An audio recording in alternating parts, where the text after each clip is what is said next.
ओम शांति। 4 अप्रैल 2024 के ईश्वरीय महावाक्य।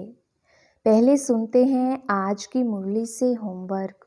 बाबा ने कहा, गृहस्थ व्यवहार में रहते पारलौकिक बाप से पूरा वर्षा लेना है। भगवानुवाच, मन मना भव, देह सहित देह के सब धर्मों को त्याग, अपने को आत्मा समझ बाप को याद करो।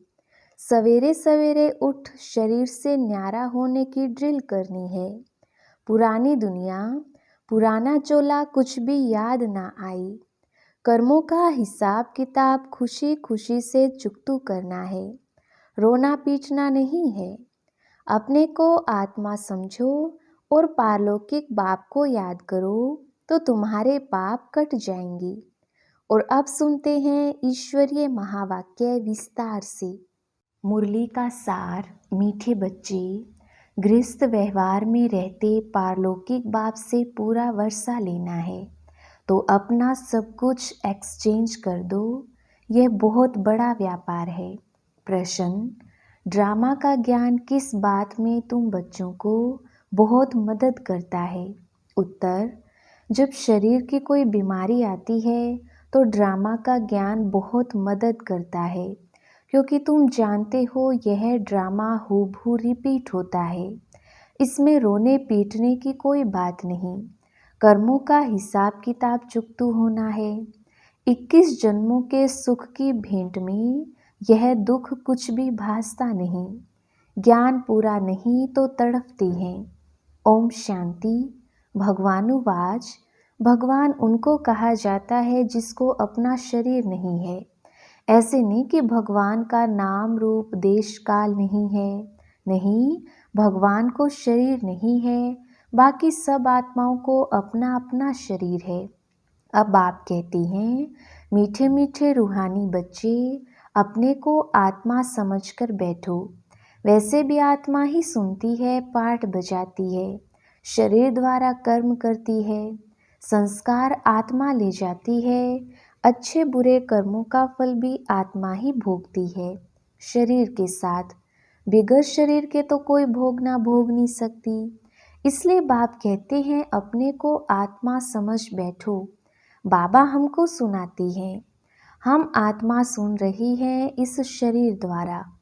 भगवानुवाच, मन मना भव, देह सहित देह के सब धर्मों को त्याग, अपने को आत्मा समझ बाप को याद करो।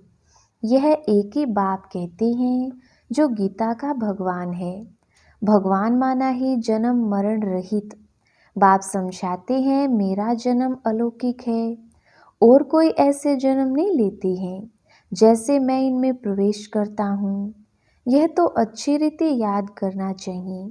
ऐसे नहीं सब कुछ भगवान करता है।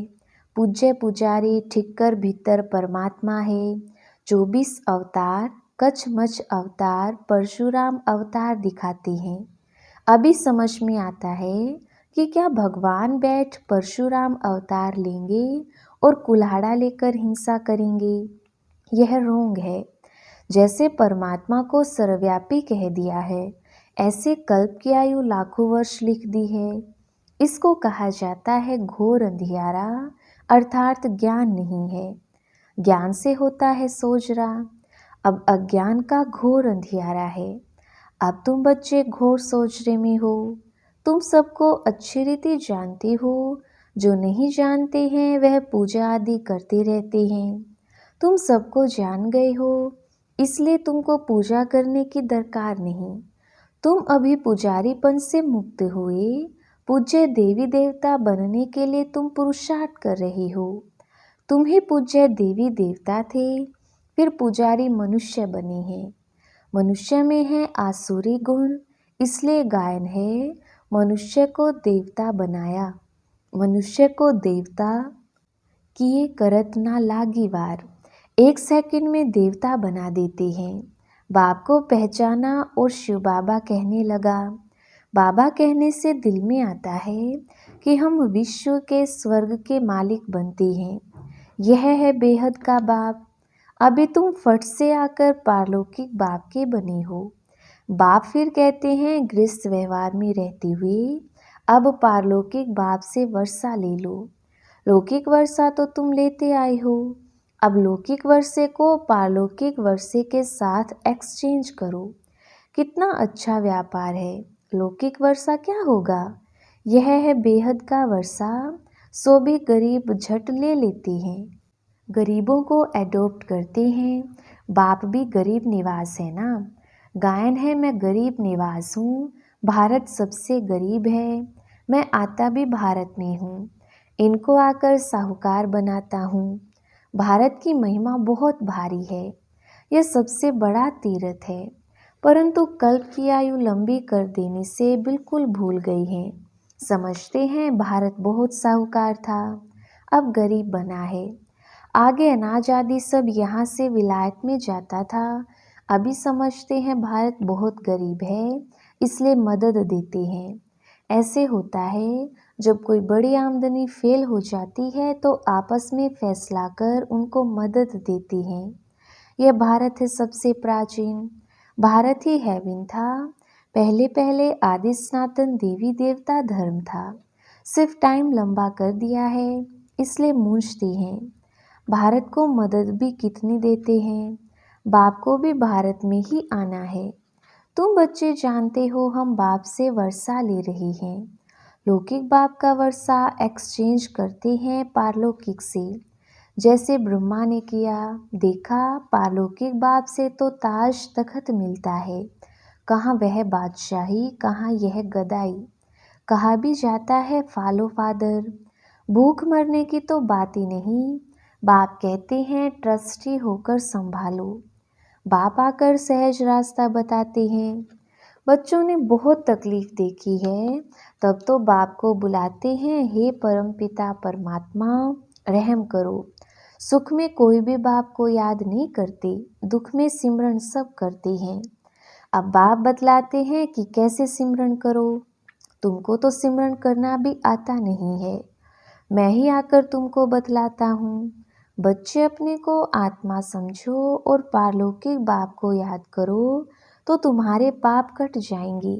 सिमर सिमर सुख पाओ, कलह कलेश मिटे तन की, जो भी शरीर के दुख है सब मिट जाएंगे। तुम्हारी आत्मा और शरीर दोनों पवित्र बन जाएंगे। तुम ऐसे कंचन थे, फिर पुनर्जन्म लेते लेते आत्मा पर जंग चढ़ जाती है, फिर शरीर भी पुराना मिलता है।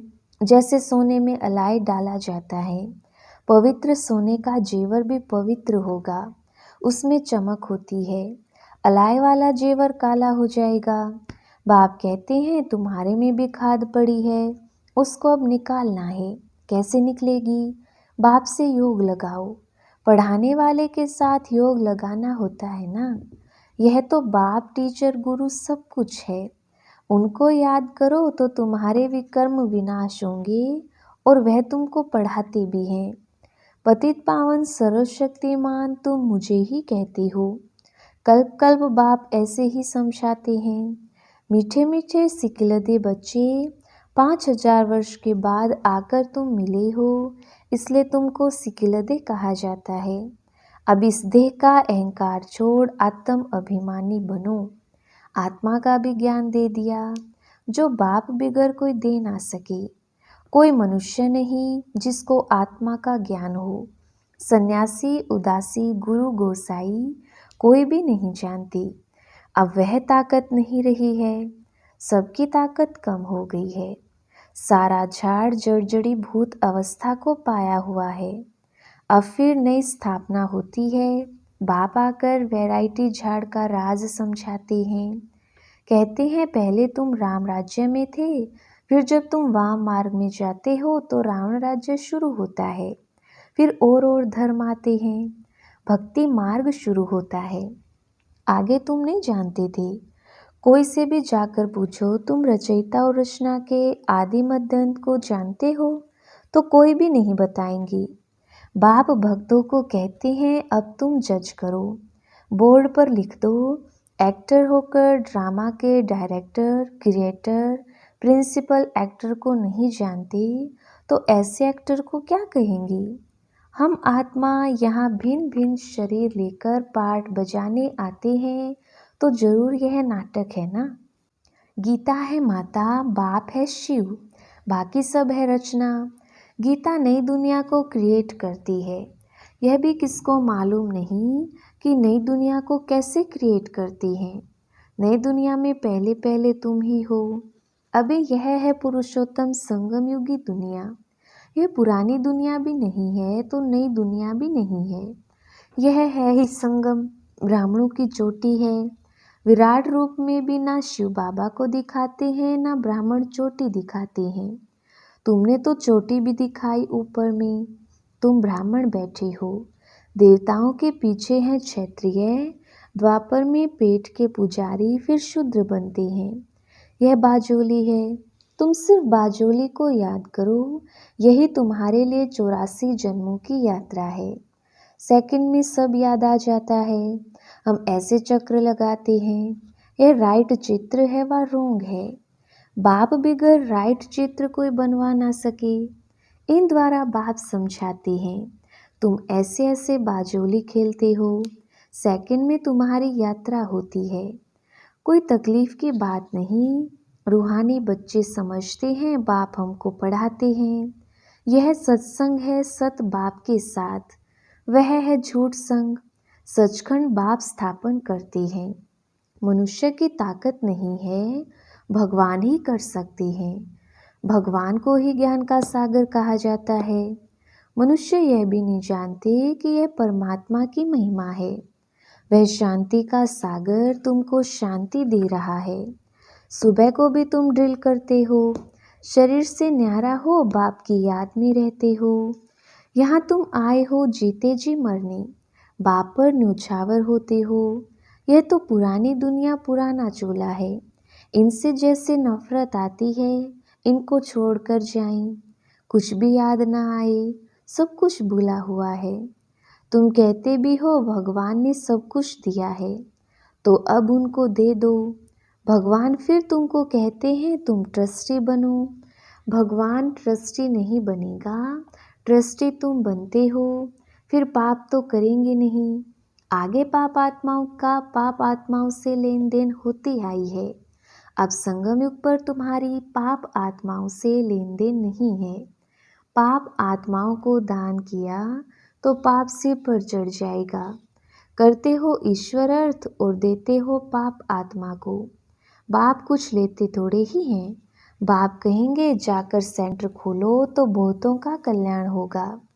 बाप समझाते हैं जो कुछ होता है हूबहू ड्रामा अनुसार रिपीट होता ही रहता है। फिर इसमें रोने पीटने दुख करने की बात नहीं। कर्मों का हिसाब किताब चुकता होना तो अच्छा ही है। वैद लोग कहते हैं बीमारी सारी उथल खाएगी। बाप भी कहते हैं रहा हुआ हिसाब किताब चुकतू करना है। या तो योग से या फिर सजाओं से चुकतू करना पड़े। सजाएं तो बहुत हैं। उनकी बीमारी आदि में चुकतू होता तो बहुत अच्छा। वह दुख 21 जन्मों के सुख की भेंट में भासता नहीं है, क्योंकि सुख बहुत है। ज्ञान पूरा नहीं है तो बीमारी में तड़फते रहते हैं। बीमार पड़ते हैं तो भगवान को बहुत याद करते हैं। वह भी अच्छा है, एक को ही याद करना है। वह भी समझाते रहते हैं। वो लोग गुरुओं को याद करते हैं, अनेक गुरु हैं। एक सतगुरु तो तुम ही जानते हो, वह ऑलमाइटी अथॉरिटी है। बाप कहते हैं मैं इन ग्रंथों वेदों आदि को जानता हूँ। यह भक्ति की सामग्री है, इनसे कोई मुझे प्राप्त नहीं करता है। आते ही हैं पाप आत्माओं की दुनिया में। यहाँ पुण्य आत्मा कहाँ से आई? आग जिसने पूरे 84 जन्म लिए हैं, उनके शरीर में आता हूँ। सबसे पहले यह सुनते हैं। बाप कहते हैं यहाँ तुम्हारी याद की यात्रा अच्छी होती है। यहाँ भल तूफान भी आएंगे, परंतु बाप समझाते रहते हैं कि अपने को आत्मा समझ बाप को याद करो। कल्प पहले भी तुमने ऐसे ही ज्ञान सुना था। दिन प्रतिदिन तुम सुनते रहते हो। राजधानी स्थापन होती रहती है। पुरानी दुनिया का विनाश भी होना ही है। अच्छा, मीठे मीठे सिकिलदे बच्चों प्रति माता पिता बाप दादा का याद प्यार और गुड मॉर्निंग। रूहानी बाप की रूहानी बच्चों को नमस्ते। हम रूहानी बच्चों की रूहानी बाप दादा को याद प्यार गुड मॉर्निंग और नमस्ते जी। धारणा के लिए मुख्य सार। पहला पॉइंट, सवेरे सवेरे उठ शरीर से न्यारा होने की ड्रिल करनी है। पुरानी दुनिया पुराना चोला कुछ भी याद ना आए, सब कुछ भूला हुआ हो। दूसरा पॉइंट, संगम युग पर पाप आत्माओं से लेन देन नहीं करनी है। कर्मों का हिसाब किताब खुशी खुशी से चुकतू करना है। रोना पीटना नहीं है, सब कुछ बाप पर न्योछावर कर फिर ट्रस्टी बन संभालना है। वरदान, महसूसता की शक्ति द्वारा स्व परिवर्तन करने वाले तीव्र पुरुषार्थी भव। विस्तार, कोई भी परिवर्तन का सहज आधार महसूसता की शक्ति है। जब तक महसूसता की शक्ति नहीं आती तब तक अनुभूति नहीं होती, और जब तक अनुभूति नहीं तब तक ब्राह्मण जीवन की विशेषता का फाउंडेशन मजबूत नहीं, उमंग उत्साह की चाल नहीं। जब महसूसता की शक्ति हर बात का अनुभवी बनाती है तब तीव्र पुरुषार्थी बन जाते हो। महसूसता की शक्ति सदा काल के लिए सहज परिवर्तन करा देती है। स्लोगन, स्नेह के स्वरूप को साकार में इमर्ज कर ब्रह्मा बाप समान बनो। अच्छा, ओम शांति।